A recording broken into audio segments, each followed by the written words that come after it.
She was abandoned there to meet her end. No quick death, no screaming finale, just a gradual, silent surrender. Like discarding a wounded animal in the scorching heat and letting the desert complete what cruelty started.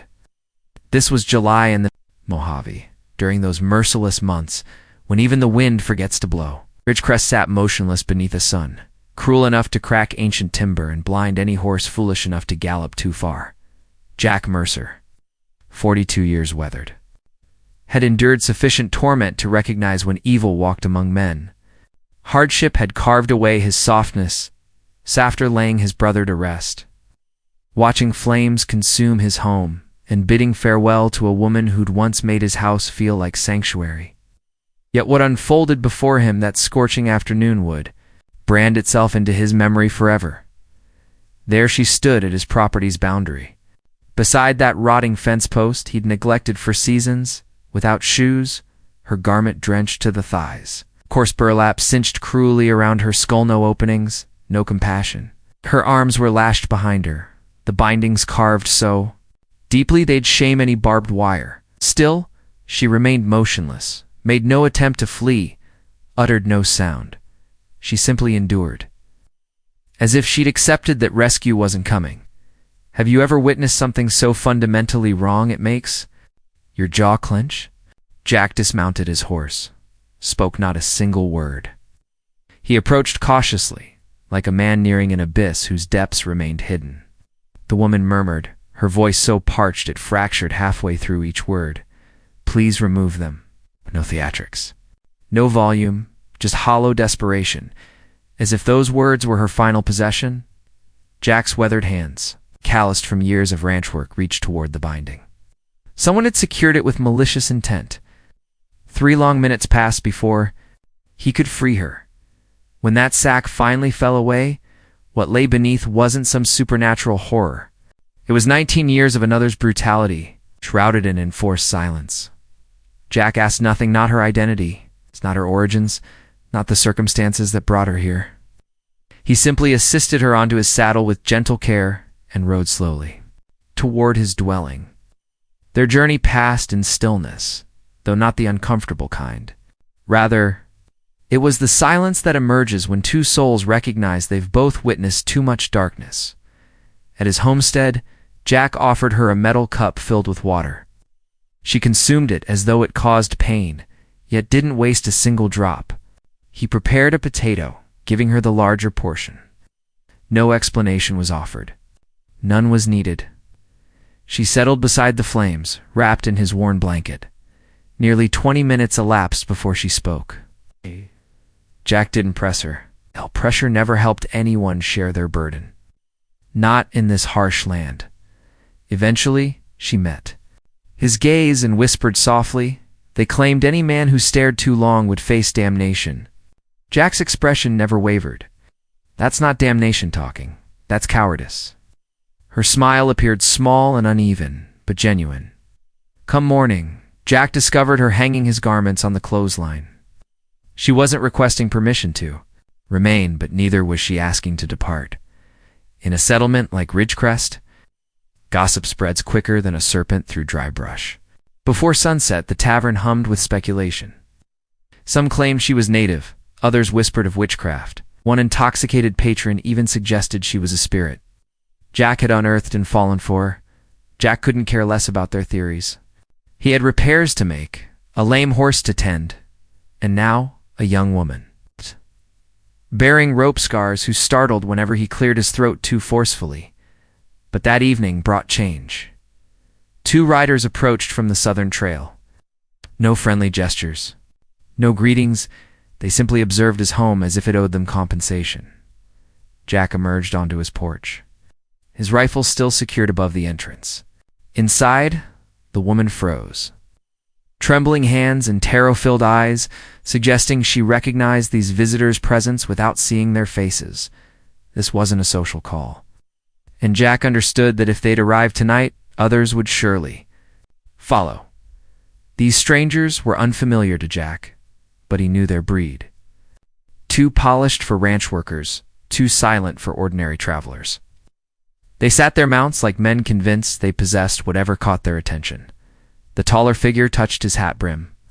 Searching for a young woman, he announced, auburn. Hair wore a covering. Jack's expression remained steady. Evan encountered her. His companion chuckled darkly. She favors one leg. Attractive, if you can overlook the quiet. Within the cabin, the woman held her breath. Her fingers gripped the table's edge like it might carry her to safety. Jack stepped down from his porch, maintaining perfect composure. She's not here. Move. Along, the thing is, the first rider continued. She doesn't belong to you. That statement ignited something in Jack. His voice dropped to a dangerous whisper that carried like thunder. She belongs to no one. She's not livestock. She's not merchandised. She's human. The men didn't escalate, not immediately. They wheeled their horses around and departed, but their backward glances conveyed a clear message to Jack. This wasn't finished. That evening, the woman shed no tears. She remained silent. She simply sat beside the fire, clutching a hawk feather discovered near the fence that morning. Strange how feathers always appear after tempests pass. She looked toward Jack, her voice barely audible. They'll return. Perhaps, he replied. The following dawn revealed her transformation. She wasn't cowering. She walked the property line wearing Jack's oversized boots, shirt properly tucked, appearing as if she belonged there. When Jack inquired if she wished to stay, she didn't affirm. She simply stated, I'm weary of fleeing. Let me share something with you. If this tale has held your attention this far, you're someone who believes in redemption, who thinks. Perhaps the frontier didn't extinguish all compassion after all. If that describes you, you'll want to remain. Because the most haunting chapter, the part that still disturbs Ridgecrest residents, approaches next. Consider subscribing, and don't miss how this saga concludes. Trust me, the ending justifies. The journey. They returned on the third evening, not to riders this time, but four. No torches, no announcements, just the rhythm of hoofbeats. Measured, purposeful, like men unafraid of darkness. Jack detected their approach before they reached. His gait. Years of vigilant nights had sharpened his senses. He stepped outside carrying his shotgun. Didn't raise it, not yet. The leader, the same man from before, dismounted, Grant Teller. That name had circulated through border settlements for years. Missing women, marked cards, unpaid gambling debts. Grant spat into the dust. She's property of the man who purchased her, he declared. Jack held firm. She's not property, Grant advanced. She's cursed. Inside, she heard everything. But this time, she didn't cower. She didn't retreat to shadows or hide behind fabric. She opened the door barefoot, wrapped in Jack's old quilt. Her gaze was unwavering. Are you frightened of me? She challenged. The other men exchanged confused glances. Grant retreated half a step before steadying himself. You brutalized me, she continued. You traded me. You abandoned me like refuse. Claimed I'd bring destruction. Yet observe who trembles now. Jack raised his weapon, steady as dawn's arrival. You'll depart immediately, he stated. If I spot you near this property again, departure won't be an option. No arguments, no threats. They simply turned their mounts and vanished into darkness. After their departure, she settled on the porch, not weeping, just breathing like someone who hadn't in ages. Jack joined her there. Few words passed between them. None were necessary. Following that confrontation, tranquility settled over them. Not the quiet born of terror, but the peace that's earned. The kind that arrives when storms subside and nothing remains broken. She stopped hiding. She stopped flinching. She walked the fence lines at sunrise like she commanded the horizon. And Jack observed without questioning, recognizing he was witnessing restoration. Then one afternoon, a wagon approached slowly. Weary, dust-covered. Inside sat a woman in faded dress and cracked shoes, a sleeping child in her arms. She dismounted, gazed at the girl, and whispered, I was beside you in Texas, before they separated us. The woman didn't weep. She simply assisted her down, cradled the infant, and led them inside. That evening, Jack said little.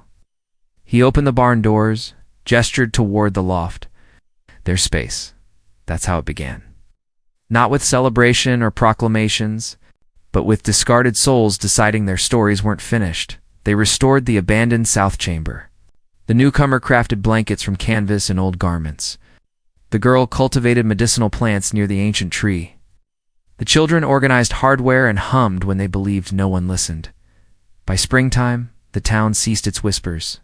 Some residents offered waves, others left preserved fruit. Questions went unasked. She never wore that sack again. But one day she retrieved it from storage, walked to the pasture's edge and secured it to the fence. Let the wind claim it.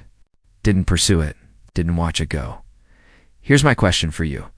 How many people have you known who were treated worse than dirt, yet found strength to continue?